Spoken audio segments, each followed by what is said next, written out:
You need a break. Let's play this one. Let's play this one. Okay. How's everybody doing today? This is the TCRC Friday Night Podcast with Jondhi Harrell. Let me adjust this microphone and invite some friends. We're going to take the first couple of minutes to invite some people to come on board and say hello and just be a part of our broadcast.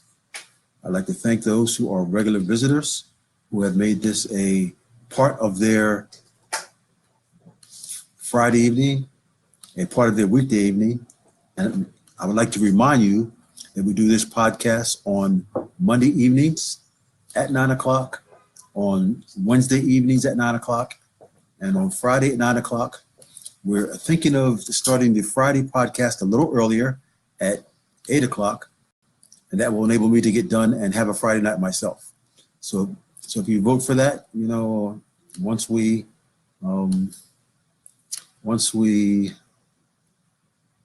get online, you'll be able to vote for starting the podcast a little earlier on Friday night, especially for those who are having a date night and you'd like to see the podcast and then go out and do whatever you do on a Friday night.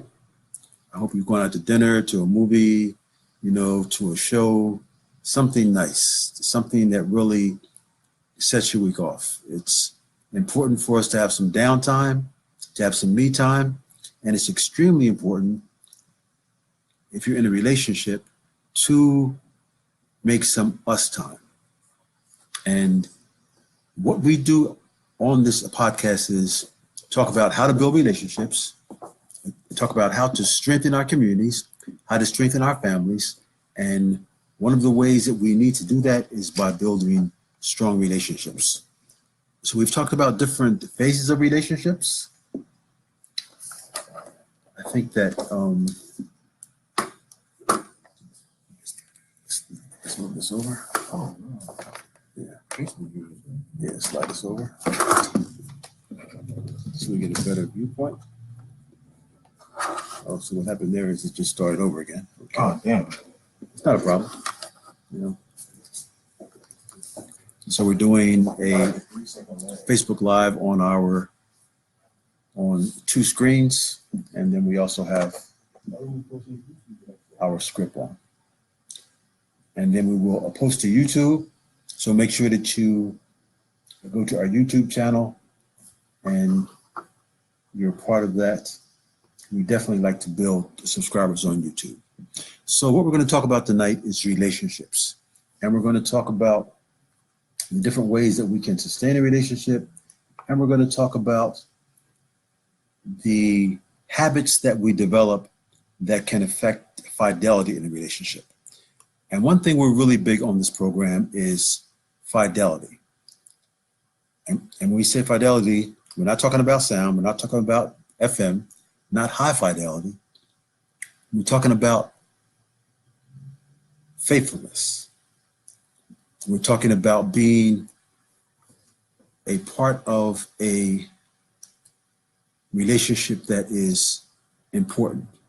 We are talking about how to build relationships that last. And a serious part of building relationships is faithfulness to your partner. Now, in this day and age, that is not really something that is spoken of in a real sense. Many times, folks have relationships and either they're open relationships or they're not committed relationships where they are not with a person, just that person. So tonight we're going to talk about committed relationships, because for many people, especially for many women, this is the only sort of relationship that they're looking for, is a committed relationship. We also need to talk about why so many brothers are afraid to commit or do not see the importance of a committed, faithful relationship. Speak up. Stop lying. That's not true. What's not true? That's not true. A lot of brothers would want a faithful, committed relationship. You think a lot of brothers who you know Want a committed relationship? Have you lost your damn mind? Here's the reality. And please feel free to type in your comments so I can relay your comments to our audience. We're still working on the necessary technology so we can bring folks on screen and they can talk and we can do call-ins. As we progress with this program, we're definitely going to do that. But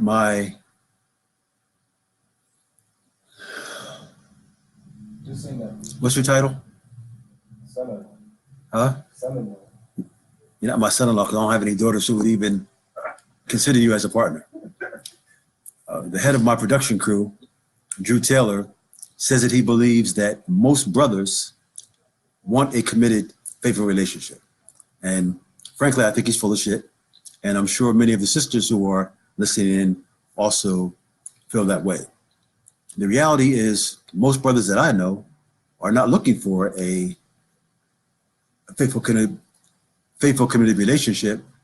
What they're looking for is a relationship that allows them to have the benefits of a relationship without the commitment. And that seems to be across the board, not just among the black males, although that has always been a singular component to black male philosophy, that you should have as many women as possible. But for many men in general, the very thought of a committed relationship scares them to death. So we're definitely going to talk about why that is so. And as always, on my podcast, I like to offer some solutions. I like to offer some ways to correct the thinking of those who may be thinking in error. And we're going to talk about the things that we can do to have committed relationships and the things that contribute to the dissolution of relationships. And that's what's real. So many times we do things that really break up our relationships, that disrespect our partners, that leads to chaos and drama inside our relationship. And then we wonder why we're lonely. We wonder why our feelings are hurt. Or we wonder why nobody seems to love us. And that is because we are doing things that cause a relationship to fail. So I would like to also ask you that in order to help us to build the capacity of our podcast, that you share the podcast if you find it interesting. So let's look at some things that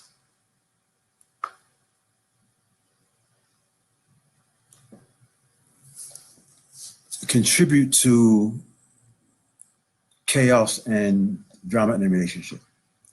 And the first thing is trying to control your partner's every move. When you talk about a healthy relationship, there needs to be space in relationship. There needs to be trust in a relationship. Anytime you look at control, then you're looking at a situation where there's going to be drama. I know some guys, and I'm sure you know people like this, who track the lady's move by a phone or just in general, by calling her, seeing where she is. And I've never understood that sort of thinking. When you trust somebody, you have to trust them whether they are in your sight or out of your sight. You need to be looking at a situation where there is freedom.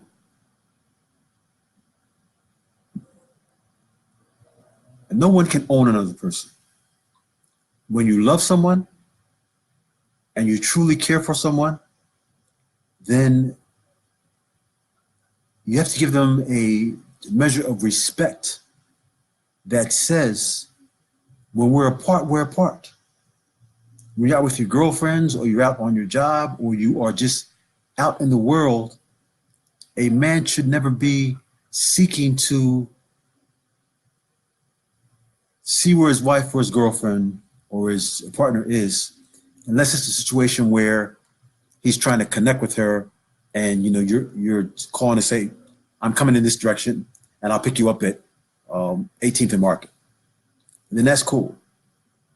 But I've been out in groups where the females are constantly getting calls from their men as to where they are and what they're doing. And by the same token, I've been out with friends where their wife or their partner or their girlfriend is constantly texting them or calling them to see where they're at and what they're doing.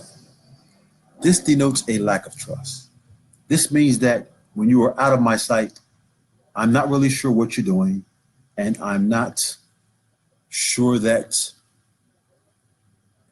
you care enough about me to let any other distraction come in between the two of us.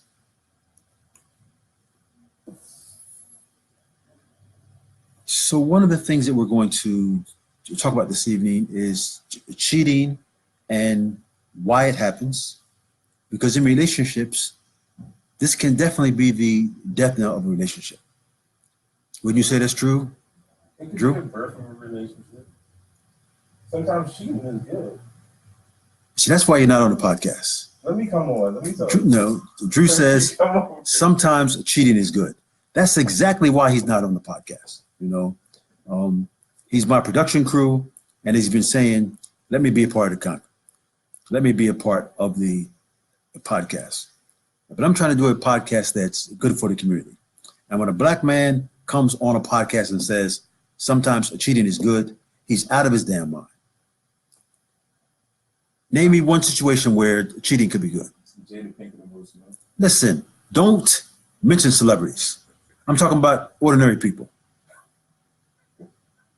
Why is this? Give me a scenario where cheating is good. Yeah, I know a couple that. No, give me a scenario. Oh, a scenario where cheating is good. A guy and a girl got into an argument, and the guy got angry and left, and he stopped talking, so he cheated, and he came back, but she forgave him, and now they're angry. All right. So this is the totally dumbass scenario he just says. When a guy and a girl is arguing, and the guy gets mad, and he goes off and he spends time with his girl, and he cheats on her, and then he feels bad about it, and he comes back and what? Confesses, and they make up and they feel better? Yeah, that happened. That was the scenario. I'm not saying it doesn't happen, but I'm saying you're saying that's a good scenario? That's exactly why you don't have a girlfriend. Oh my God. My God. And Miss Malika says, no cheating is good. And Malika is a sister who we know well, and she says that kissing somebody else is a cheating. And I think that's an argument that we're definitely going to have on this program. I don't think that kissing denotes cheating. I think that kissing is something that can lead to cheating, but I wouldn't say that kissing is cheating. How would you define cheating, Drew? Cheating is doing anything you wouldn't do in front of your partner. Okay. That's the first smart thing he said tonight. He said cheating is doing anything that you wouldn't do in front of your partner. I would define cheating as physical acts. I don't think that you can call an emotional involvement cheating unless it becomes physical. And I'll probably get a lot of pushback on that, but that's just where I'm coming from. I think cheating is a physical is a physical act. But one way that relationships do not function well is when one partner or another doesn't give love and support. In fact, Drew, hook a mic up, put on a thing. I'm going against my better judgment, and I'm gonna let him sit in on this podcast. And I'm telling my audience right now, the first truly dumb shit he says, he's off the podcast. I got love for the young brother, but sometimes he says some things that are just, totally off the chain. I just come on. I don't want to. No. Hook the mic up and come on. If you're going to come on, you're going to come on proper. All right. So we're talking about in a relationship when you don't offer the proper love and support for your partner. And I also like to challenge some of the sisters who are listening and who are a regular part of the podcast to inbox me or call me and come on as a Friday night guest. We would definitely like to have the input of our sisters when we talk about relationships. And on Friday nights, we're not just going to talk about relationships between men and women. We're going to talk about all relationships, romantic relationships, family relationships, relationships that are essential to building family and building community. And in our community, where we have 60% of our households headed by Black females, obviously relationships is a serious problem. When you're talking about not having, well, I come from a different era. I grew up in the 60s and the 70s. And in my neighborhood, when we grew up, I would say the majority of the households in my neighborhood were two-parent households. On the street where I grew up, I could go down the street and list the names of the families. And except for Sister Whitfield, who was a sister who lived 3 doors down from us, and she was a widow, every house on our block had a father and a mother in the house. What happened to the mic?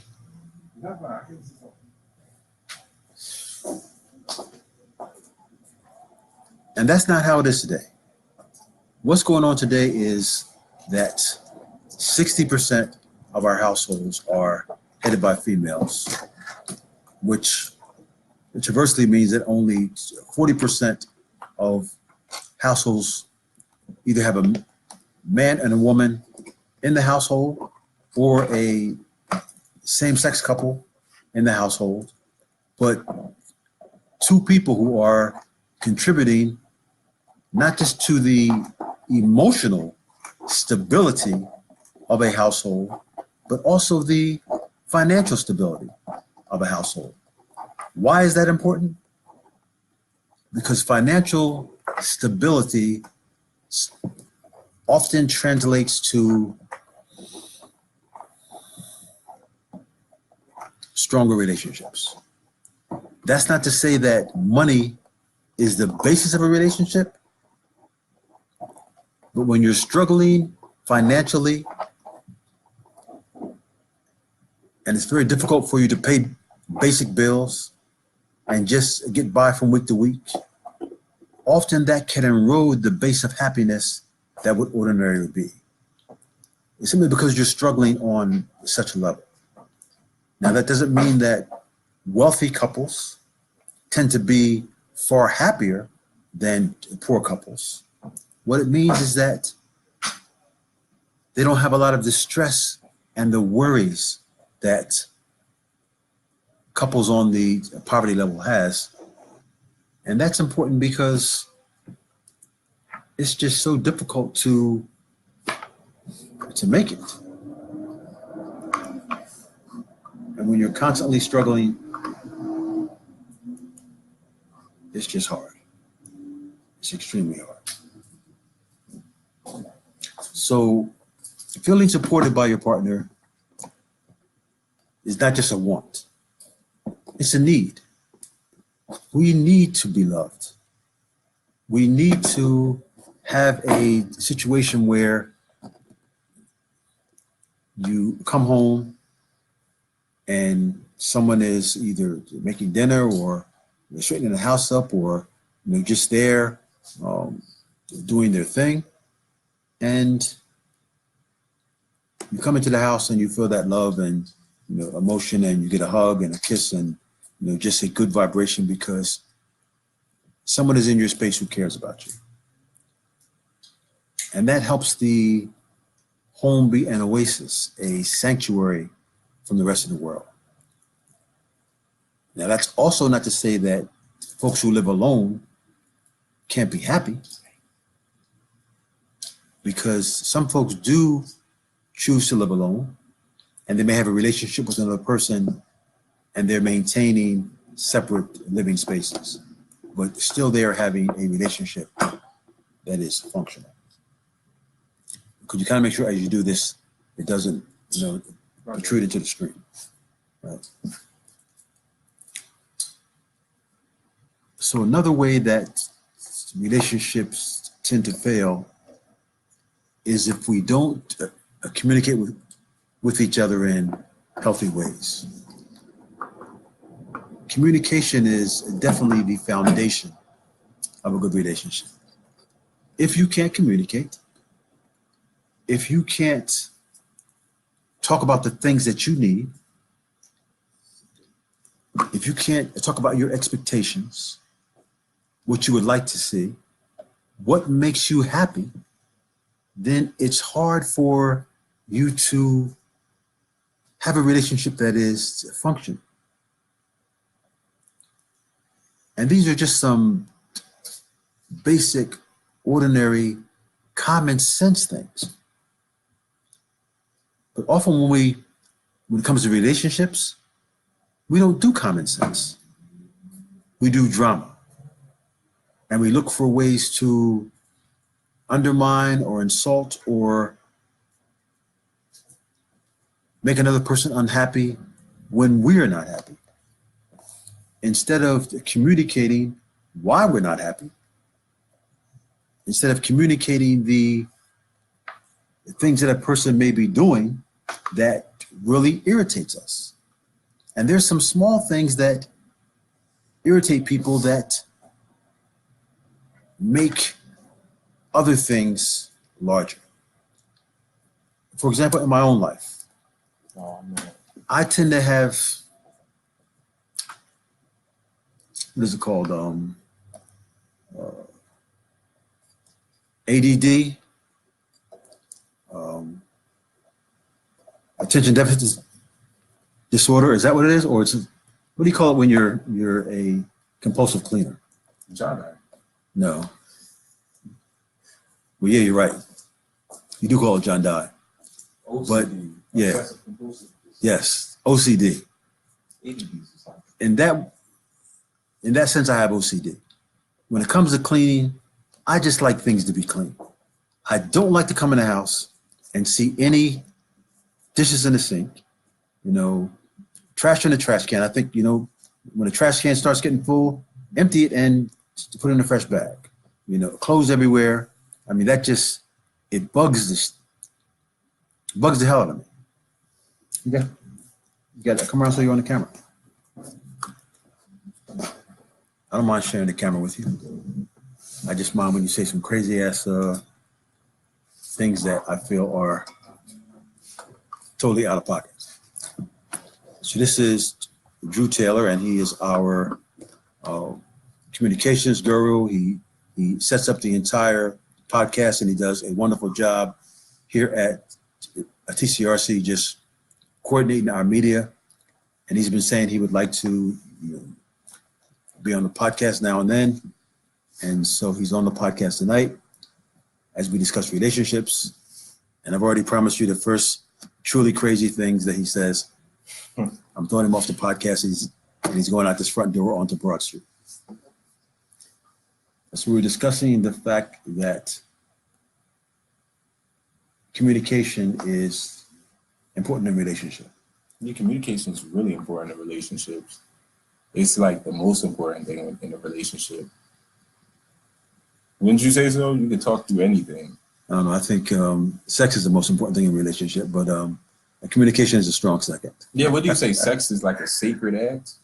Well, I say sex is a sacred act. Sex is one of the closest things that two persons can do, you know, to be totally close to each other and to be totally in tune with each other. And this is why fidelity, and I'm not saying that sex is the most important thing in a relationship. I mean, that was sort of facetious, but it is one of the truly important things in a relationship. And that's why fidelity and faithfulness is so important in a committed relationship. Because when you commit to somebody, you're saying that what I share with you, I'm not going to share with anybody else. And the love that I have for you is so important that I'm not going to dilute that by doing this with someone else. So when you talk about flirting and you talk about the preliminary things that lead up to cheating, that's where people get hung up. We've had conversations in this office, because we have, a female staff and we have folks coming and going, and often we have serious conversations among ourselves, as to what denotes cheating and what level before the sexual act is cheating. How would you respond to that, Drew? Honestly, it depends on the type of relationship that you have with the partner.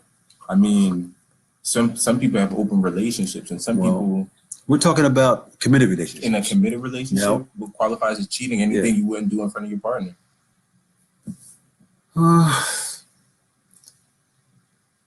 Define that, because you talk about flirting. Yeah, like say I'm in a committed relationship and I see an attractive girl, and I know that if I talk to this girl or laugh with her, my partner would get jealous. So the same way how I would avoid that girl in a committed relationship, I should avoid her the same way in when she's not around. Well, or if I'm at the club, I shouldn't be dancing with somebody. I'm not totally agreeing with that. I think that's where where a little earlier we talked about trust. I think that in your daily life, you meet so many people, and oftentimes you're in a situation where you're having a conversation or something might be funny and you might laugh or you might joke. If you're not flirting with a person, if you aren't saying things that are suggestively leading toward infidelity, I mean, you just like saying they're cute or they have like a fat butt or something, or like they're attractive. Well, that's going, you aren't going to say that. I mean, if you're saying that, you're obviously, leading towards something else. So I'm just saying casual conversation. Yeah, it's ordinary interaction. I have a lot of female friends, and I have a lot of female friends who are in relationships and who are married. And I would never disrespect them as to say anything that would make them think them disrespecting their relationships. But we laugh, we have a good time. We are friends, and we are, serious friends. And I don't worry about somebody who I'm dating, seeing that and being upset about it. And I don't really worry about their husbands or their partners being upset if we're talking together or we're having fun together, because we have that bond of friendship and we've known each other for many, many years. And our thought patterns are never about any sexuality. I think we have to separate sexuality and friendship. Yeah, that's completely true. So let me ask you this. Can men and women be friends without any sexuality coming into it? Speaking for me personally, I believe that 110% without any sexuality coming into it, for sure. But again, it could not be. Sometimes you have friends, and some friends will joke or say things like. So, for our folks who are tuned in, I'd like to see some comments. Can men and women be friends and not have any sexuality come into it, not have any overtones that would lead to sexual activity. Actually, I'll take that back. They really can't be friends. So you're saying men and women can't be friends? Younger people, no. Almost no. Even Why would you older say people. Because, sometimes I see people in like their 40s or 50s and they'll see a girl or somebody in their age bracket and they'll be like, hey, baby, hey, honey, hey, sweetie. But that's something different. I mean, I'm going to talk about a guy trying to catch. No, I'm just saying in general, like. Listen, you can. Or holding the door for somebody. It's holding the door for a girl flirting. No, it's just being polite. It's something we grew up doing. Maybe guys don't do it nowadays, but holding a car door, holding any kind of door, giving a woman your seat on the subway or the bus or the trolley. Is that flirting? Because if you with your girl. Listen, it's not flirting. It's being a gentleman. Since when does being a gentleman constitute flirting? I don't understand that sort of thinking. Yeah, I want to know what the women would say, because I think that's flirting if you're with your girl and you open the door for another girl. I know a bunch of people that's happened to. Yeah, well. Now, why'd you hold the door for her? I don't understand that younger generation type of thought. I think that men today are not as conscious of being gentlemen as they were when I was growing up. I mean, I've seen some young men who are courteous, mainly because they have mothers or sisters or some females in their family who really taught them to be courteous. But on the whole, young brothers are not courteous like we were courteous. I mean, they just don't think in those terms. And maybe for a younger generation, it's more difficult for men and women to be friends and have no sexuality involved. But I think that for folks who are more mature and who have their minds and their thinking patterns straight, I mean, you can appreciate a sister, all right? I walk down the street and I see many fine, attractive sisters, but the thought is not crossing my mind to try to hit every sister that I see, or even, talk to them. Yeah, because here's one of my beefs, especially with young brothers.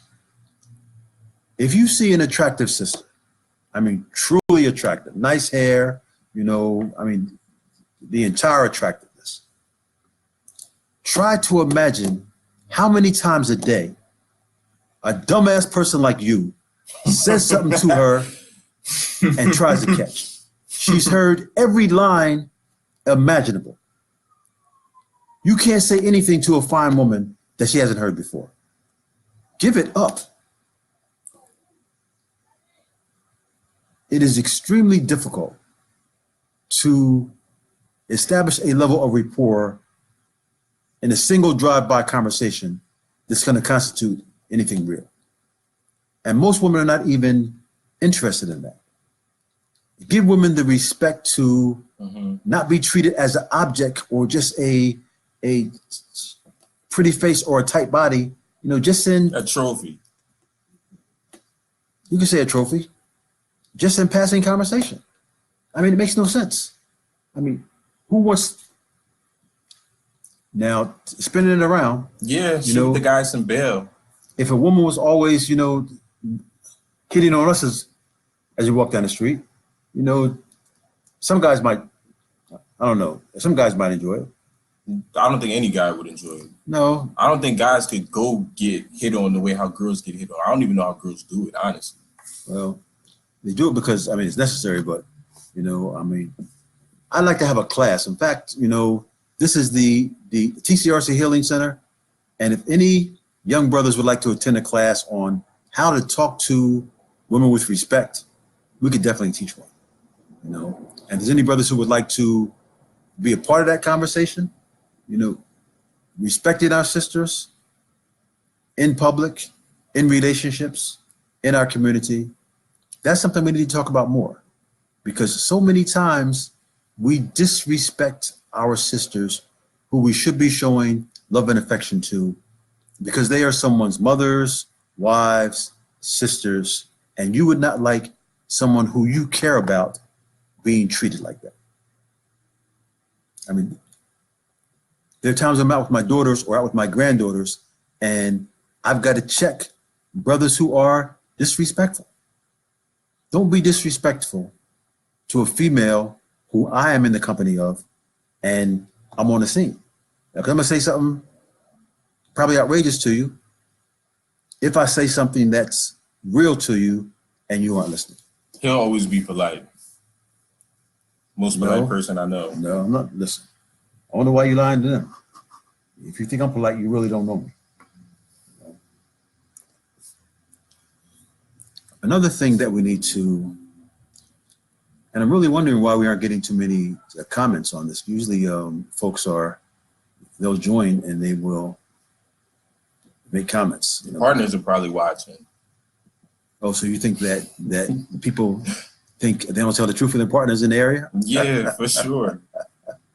Well, I would like to think that that's not true, but that might be true. You know, I think that you should be able to express some truths in front of your partner and away from your partner. But I guess many times, you know, people feel kind of inhibited by their partners. But another thing that I feel we should discuss, if we're talking about creating a situation where a relationship is strong, is date night or creating times when you're doing something special. Now, oftentimes when you're in a relationship and you have kids or you've been together for a while and you're paying bills and you're, you know, trying to do different things and you have responsibilities and at the end of the week you're tired, you know, or you have, you know, Saturday has become laundry day and shopping day and you're doing the things necessary just to maintain your family. Mm-hmm. You're not taking enough time to show that person in your life that they are special. Yeah, do you think people do that more often when they get in a relationship and then as time progresses they forget to teach them to show that they're special? I think that sometimes we tend to take our partners for granted if we are long-term partners. And that's one thing that we really need to look at. Don't take your partner for granted. The level of love and affection that you put out in the beginning of the relationship, when you were trying to attract them and to hey, what's up? Sustain them and to keep them interested, that's the same level of relationship that you need to sustain as you move down the road, especially as the years go by. You need to make a person feel special. You need to do some small things just to let them know you're thinking about them. And that's why small things like greeting cards and you know, little gifts or doing things to make their life easier. I mean, if it might be, you know, coming home and you doing the laundry, you know, so when that person comes, you know, or you know, cleaning the room or the kitchen or just doing some things that they would normally do and they come in and it's done. I mean, that shows that you care, you know, and these are things that we don't really often think about, but it's the small things that are really, really important, you know, but take time to plan some events. If you have kids, you know, to get a babysitter, get, you know, grandma, grandpop, or auntie or somebody to take kids off your hands and go out, you know, if it's to a movie, if it's to a show, if it's, I mean, sometimes it can just be staying home and Netflix doing something. And chilling. Yes. So Netflix and chilling is sometimes a very nice date night if there's no kids around and you can really focus on each other. But what I'm also saying is do some special things, make some memories. When you make memories, that's when you begin to really cement the relationship. And you're saying that I'm taking the extra time to do some things that I know makes you happy. Like some flowers, some roses. Flowers, roses. It can be if you know that your partner likes certain things. I mean, anytime you're with somebody for a certain amount of time, you get to know their likes and their dislikes. And if you don't, then you aren't really investing the time. You aren't being observant enough to say, my partner loves this. So I'm making sure that for this special occasion, that's what we're going to do because that's what we're really into. And it is also showing them that you're caring about them. And let me say one thing to my women listeners. If your husband or your partner is a sports fan, even if you're not, sometimes make a effort to be interested in some things that they're interested in. And to shoot the girl some bail. Maybe we don't like to watch soap operas or things like that, or the Lifetime channel, or those really sappy movies. Yeah. I mean, we go to movies and we watch some movies with you that, tell you the truth, we wouldn't even. I mean, if it weren't for you, we wouldn't even be in the room. So for men, take the time to do some things with your woman that she likes to do and that she can share with you. And for women,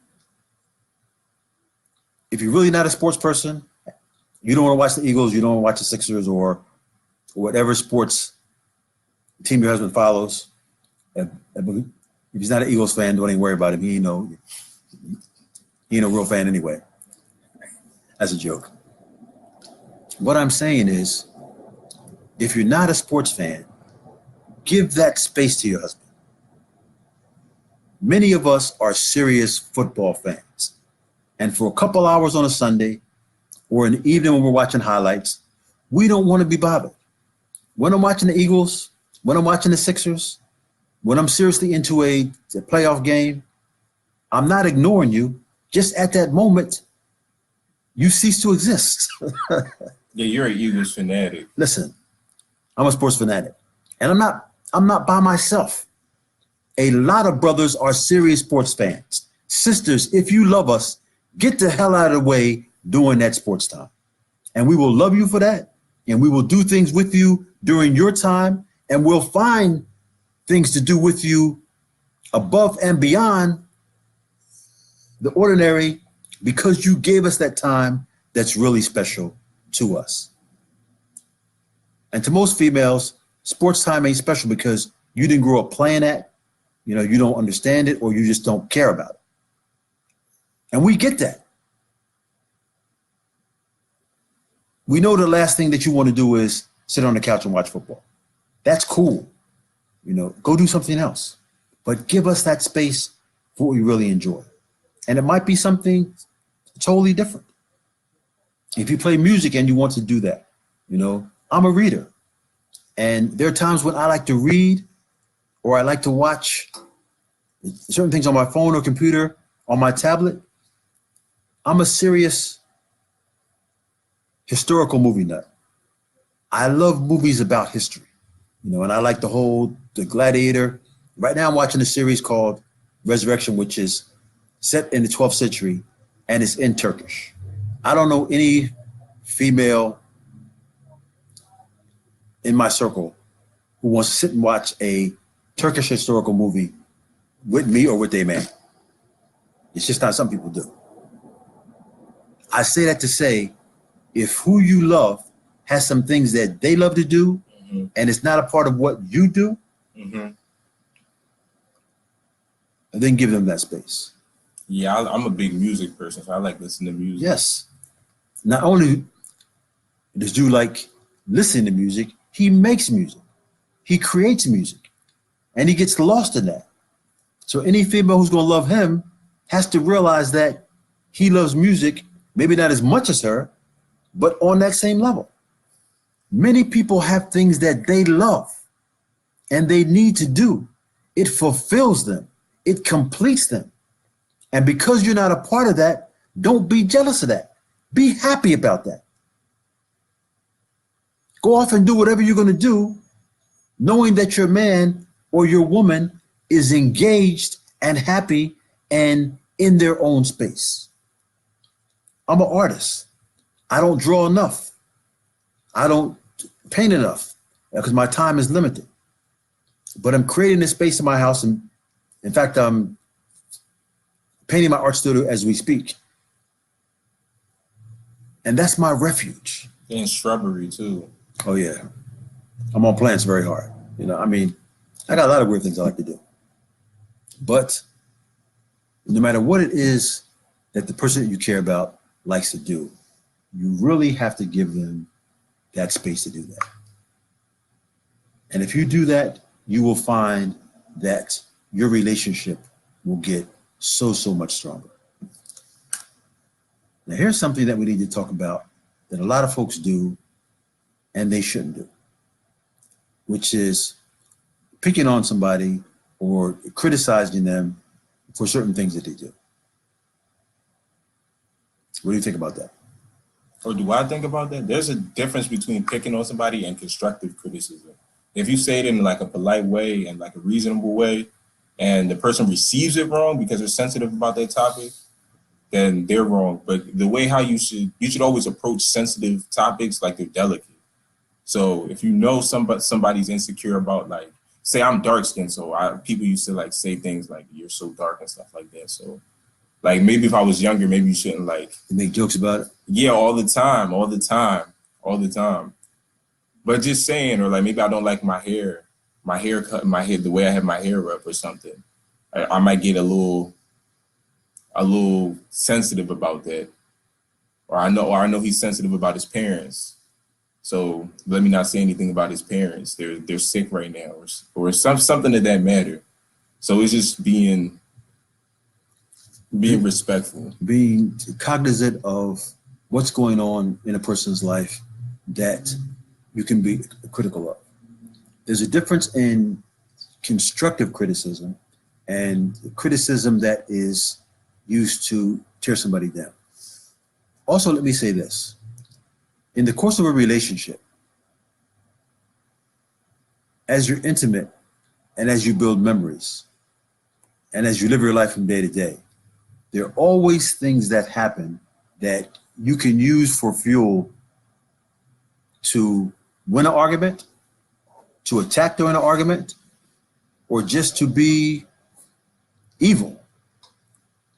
And folks who are in our lives are in a position to hurt us emotionally in a much stronger way than anybody who just walks by us. People who know you can hurt you in ways that other folks can't. Yeah, the ones close to you can do the most to you. Yes. So we have to be careful about that. Don't use your knowledge of a person's hurts and pains or history. You know, for example, if people have some things about their family, you know, that they're very sensitive about, you know, maybe their mother was on drugs or their father was in prison or you know, there was some abuse situations, and you're privy to that knowledge, don't use that knowledge to attack and disparage and destroy during the course of an argument because you're upset. And then you're trying to seek forgiveness once the heat of the moment has passed and you're no longer mad. It doesn't work like that. The tongue is a sword that can cut extremely deep. And it does not heal just because you say you're sorry. Sorry doesn't mean shit. Now, sorry does mean something. Listen, sorry doesn't mean anything if the pain that you cause is ongoing. I can say something so devastating to you that cuts you to your very core, and then once I come to my senses and realize what I've done, I say I'm sorry. What does that mean? See, sorry. Does it erase the pain? It doesn't erase the pain, but sorry has three meanings to me. Okay.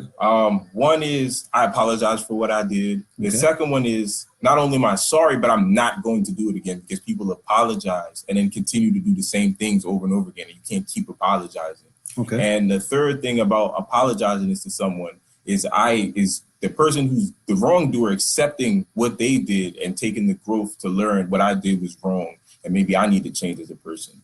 So maybe sometimes sometimes one or two of those things get lost in the midst of things, but as long as maybe one or two of them can stay, it's sometimes a positive thing. Drew just earned some extra podcast time with that one. That was very profound, you know, because I tend to think that sorry is a sorry word, and it's a word that I don't like to use and I don't like to hear, because I think that you should think and inside of your mind and heart and soul, don't do things to make people feel bad that you have to say I'm sorry for. But I like what you said. I like your definition of what I'm sorry means. And I hope that my audience benefited from that, and that you are looking at that like, yes, that's something that I can definitely take away from this podcast and say, I don't want to do that. I think another thing that we have to look at in relationships is don't be afraid to ask for what you truly want. Many times in a relationship, we are either not honest or not telling someone what we really need. Sometimes you begin a relationship on certain terms, and then you have needs that aren't being met. And if you don't articulate those needs, then emotions fester and it can become more drama filled, and it's not healthy. If we are going to have good relationships, and we truly believe that good relationships builds families, good families build communities, and the whole core of what we're trying to do is to build community. You have to have a level of honesty, commitment, faithfulness, and you have to be able to articulate what you need, what you expect, what makes you happy, and what makes you unhappy. And that's where that communication comes in that we talked about earlier. Would you agree with that? Yeah, definitely. If you don't, you can't heal what you never reveal. So you go to a doctor. You make that up? Did you make that up, or did you get that off of one of those smart quotes by young black men? I think I heard it somewhere, but you can't heal what you never reveal. Yeah, it's stuck with I me. like that. You go to a doctor, and the first thing you have to say is, "Hey, I have cancer. Hey, my leg hurts. Hey, I have a headache." And they're like, "Okay, you have a headache. Let's look at the symptoms." And then from there, you have to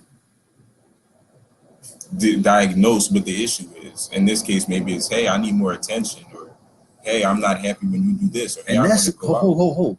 Let's back up for a minute. That's something that's real.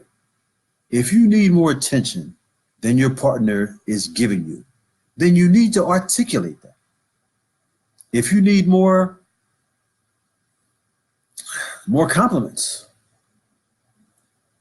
if you need more sexual activity, if you need them to assume a greater responsibility in the life of your children, if you need them to talk to their family about how their family talks to you, whatever the situation is, you need to be able to articulate to your partner what it is that is bothering you. If we're truly going to talk about what makes relationships work, we're talking about communication. And it can be something as small as, every day I'm going to the daycare center. to get Ahmad or Anaya or, whoever your child is, and you aren't doing enough to be a part of that. Yes, she lives with me, but you're her father. How come you're not giving me more help in the raising of our son and daughter? And I see, especially in young couples, that's a major problem. Another problem I see, and one thing I really, really don't like, is to see young fathers who are not physically living with the mothers of their children on Instagram or on Facebook or on, not so much Twitter, it's more of an Instagram thing, fronting like they good fathers, when in reality, you some shit. You are not putting the time in. You are not giving the money up. You are letting the mother of your child be overwhelmed by those responsibilities. And then maybe you have your son or your daughter, for a Saturday or for a Friday night, and you cheesing like you father of the year. Cut it out. She doesn't have to expose you, although maybe sometimes she should. Stop acting like you father of the year when you're not. Put that time in. If you make children and if you love your children, spend the necessary time so that little boy or that young girl appreciates the fact that they are the center of their father's life. Now, I do this thing on my social media called Black Fathers Philly Style, because I often see fathers who are very interactive with their kids. And when I see them on a regular basis or I see them out, I'll ask kid, I take the picture and I'll post them, because I think that it's important to show that Black fathers are engaged with their children. But be that, do that. Don't act like spending an afternoon with your kid is something special. It should be a regular occurrence. It should be special because it happens all the time, not special because every once in a blue moon you have the inclination to be daddy. And there's a big difference between being daddy and being a father. Yes, and being a father, most definitely. And some of us who have had fathers who haven't always been responsive to us can identify with that. And it doesn't matter how old you are. A father's love is still important. My dad is 93, and he's still talking shit, and he's still giving me good advice. And even though he doesn't say I love you, he does the things that makes me know he loves me. And that's important to me. And for my children, for me to spend time with them and to, do for them and for my grandkids. And it's not always financial, it's just being available. It's being in the moment. It's being there for the special times in their life. And that's one of the things that those of us who were incarcerated really missed, not being a part of our children's lives. And so now that we're home, we need to make that effort to be active and to be in the spaces where our children are living their lives. Now our podcast is slowly drawing to a close, but we can't draw to a close without talking about a couple things in relationships that are important to close this out. And one of them is failing to make the necessary changes as we move forward. In relationships, there should be growth. There should be a process where we are evolving. So when one person is evolving, when they're going to school or they are taking classes or changing jobs, why is it not moving? Why is the mouse not moving?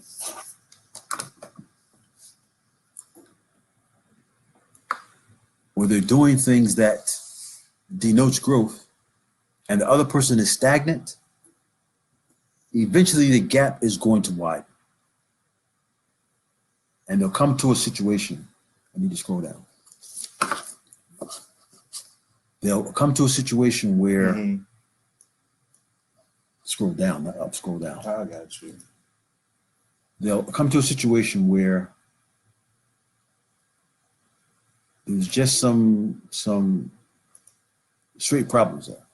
But just shoot the other side some bail. Sometimes you shouldn't get in a relationship and try to change your partner. Well, you can't change people. I mean, like, oh, I don't like he does this. I dated this such and such, they wouldn't do these things. Sometimes you gotta just like let your partner develop into the type of person that you want to be by exuding the type of partner that you should be to them. Exuding? Yeah, you should project that energy out. Like, just be Okay. mature with your partner. Maybe your partner will just be mature back instead of just being like, go get a job, because nobody likes to like be seen Pressed. like, yeah.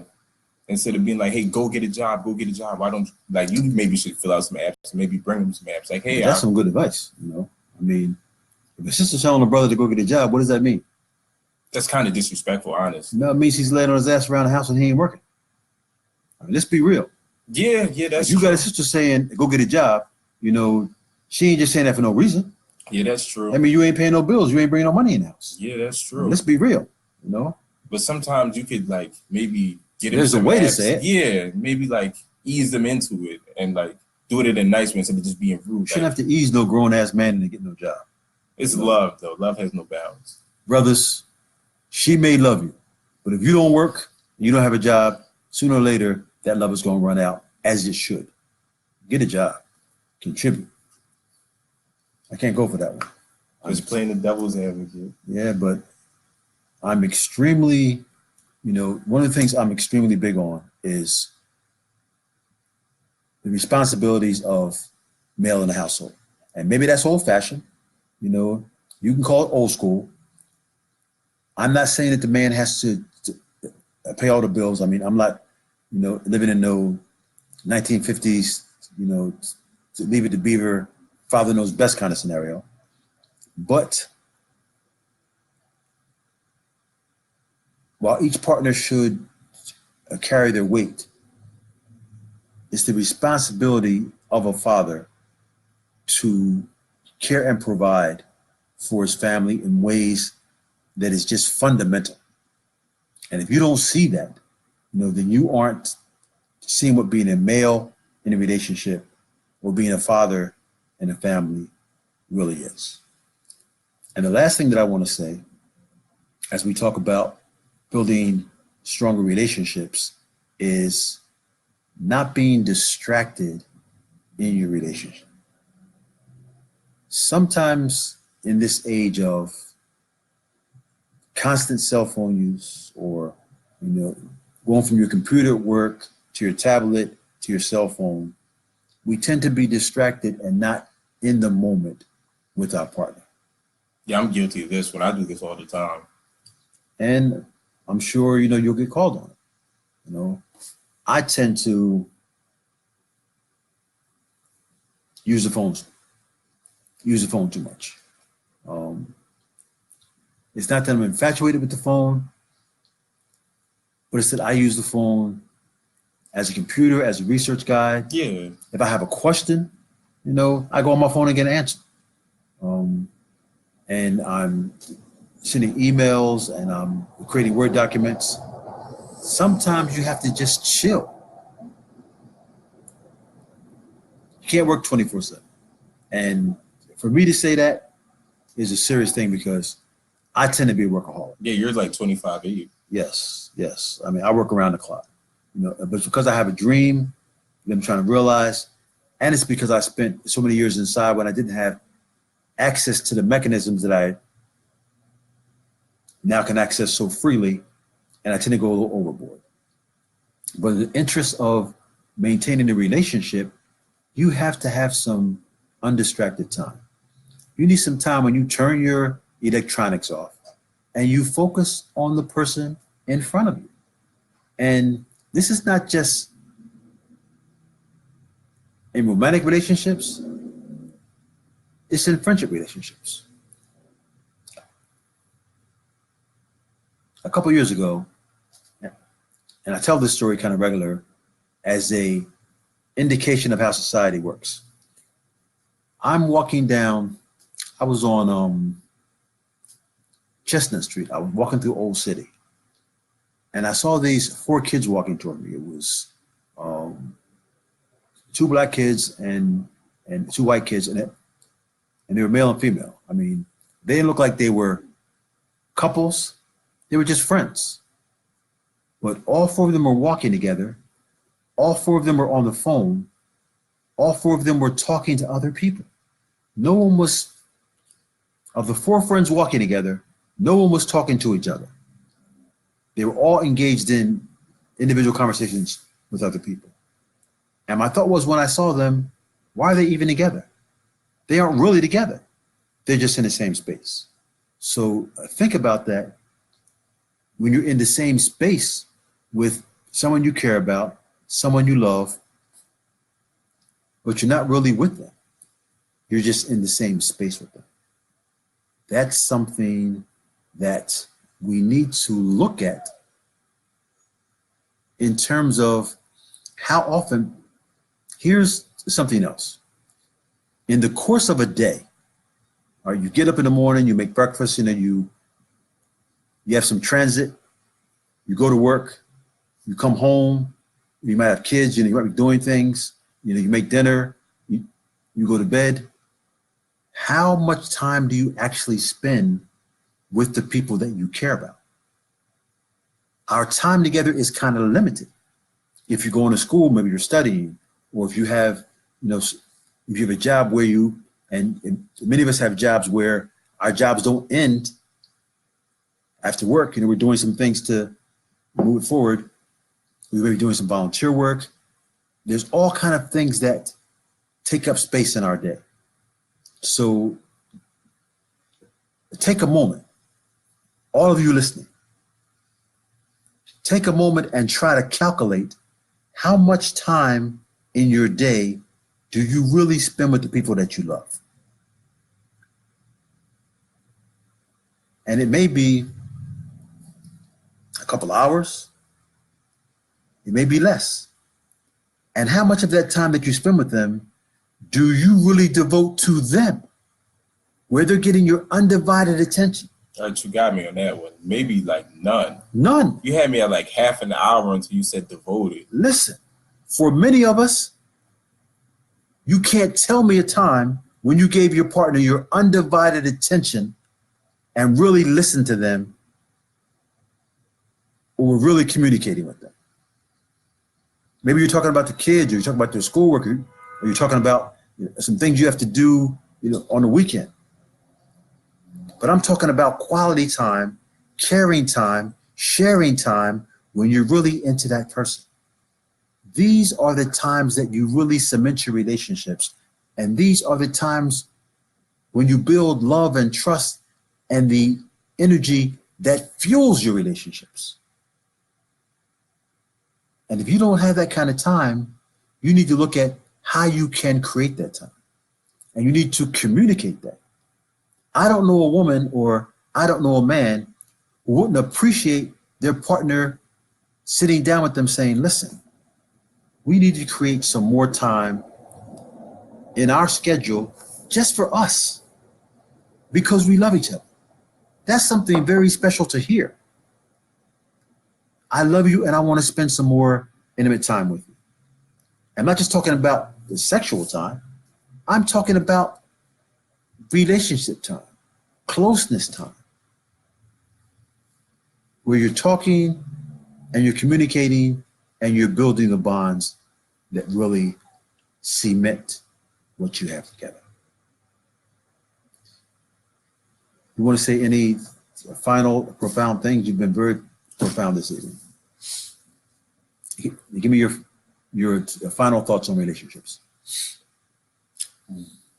My final thoughts on relationships, I feel like first and foremost, before you get into a relationship, you have to love yourself. You almost have to love yourself enough for both you and your partner. Like, I love myself enough for me, and I love you enough to make things work. And that's reciprocated on both ends of the relationship.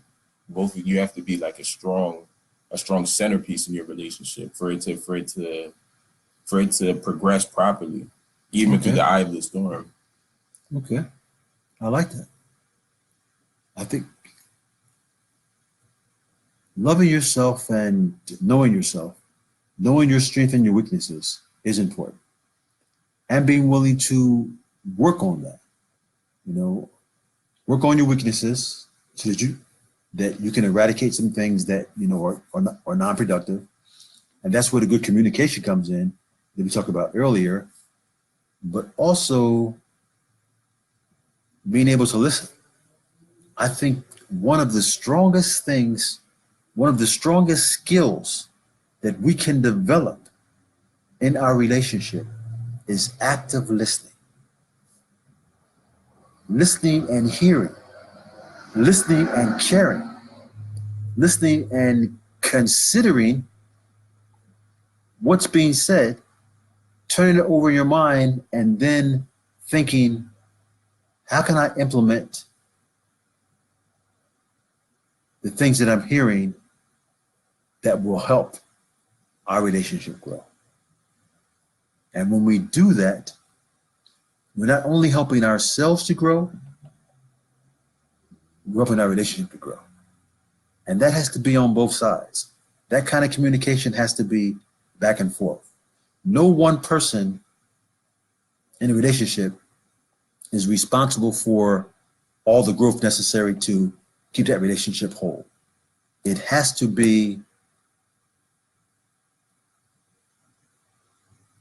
a situation where, yes, I am. You ever hear the song, not to cut you off, you ever heard the song 50-50 Love? Oh, yeah. Yeah. That's a great song. Yeah, that's really how love is supposed to be, not like 70-30. And sadly enough, many relationships aren't 50-50 love. Hit that note. Nah, I'm okay. I thought he was going to hit that. I mean, that's a nice song, you know. I mean, I ain't no vocalist, so I sing it for you myself, but I know that I have Anthony Dickerson here on the live feed, and he's always telling me that he expects me to just break into song one day because he thinks I'm an entertainer. But I'm not just an entertainer, I'm a philosopher. So listen, I have really enjoyed this podcast, and I'd like for you to rejoin us. On Friday nights, we talk about relationships. Now, next Friday night, we have a very special guest, Miss Cynthia Muse, and she's a wonderful woman in our neighborhood. I've known her for many years. She lives on 15th Street. Now, because I've kind of adopted this nice town neighborhood where TCRC was for many years down at Germantown and Pike. And I know all the little kids down there, they call me, you know, Papa J, and they're growing up. You know, the little kids who were a part of our after school program are now, they used to be preteens, now they're teens, and, you know, they're running around going to high school, and it's wonderful to watch kids in your neighborhood grow up. But Sister Cynthia has 4 sons, and our program next week is going to be the relationships between mothers and their sons. And she has a very unique story. So she's going to talk about the lives of her 4 sons and some of the life experiences she's had, you know, some of the trials, tribulations, and hardships. I'm not going to tell her story because the story is hers to tell. But next Friday night, our relationships show is going to be about mothers and sons. And definitely tune into that. Now, remember that on Mondays and Wednesdays from 9 to 10, we do TCRC News and Community Report. We talk about the news of the day. We talk about what's going on in the Black community that's important to us. So that's on from 9 to 10, Mondays and Wednesdays. Starting next Friday, we're going to start the podcast at 8 o'clock. because it's Friday night. Hopefully for you, that's a date night. So we're going to start a little early so you can watch the podcast and then you can go to the movies or go out to dinner or Go on a date watching the podcast. That could be a date. There it is. You know, get some popcorn and no, that's not no date. Watching this podcast. Listen, if I tell sister I'm dating that on Friday night we're gonna watch a podcast, she might pull some of these dreads out. So no. I have some girls that like podcasts. You know, the average podcast listener makes 10,000 more than the regular worker. Drew's full of quick facts. But anyway, Monday and Wednesday, join us from 9 to 10 for our regularly scheduled podcast on community, news in the world. Friday nights, join us at 8 o'clock for our relationship podcast. And we're going to explore all sorts of relationships. Romantic relationships, mother-son, father-son, siblings, extended family, any relationships in your community or in your circle that is important. Those are the relationships that we are going to explore on Friday nights. As always, I would like to say peace, power, and respect. Thank you so much for allowing us to be a part of your world. Please love those in your family circle and build community. It's extremely important for us to build community. And I'd like to say hello to my daughter, Shika Montgomery, who recently joined the podcast. Where was you at? When your dad's online, you need to be tuning in. Yeah, yes. I see you hitting the like button. Much love to you. Peace, power, and respect.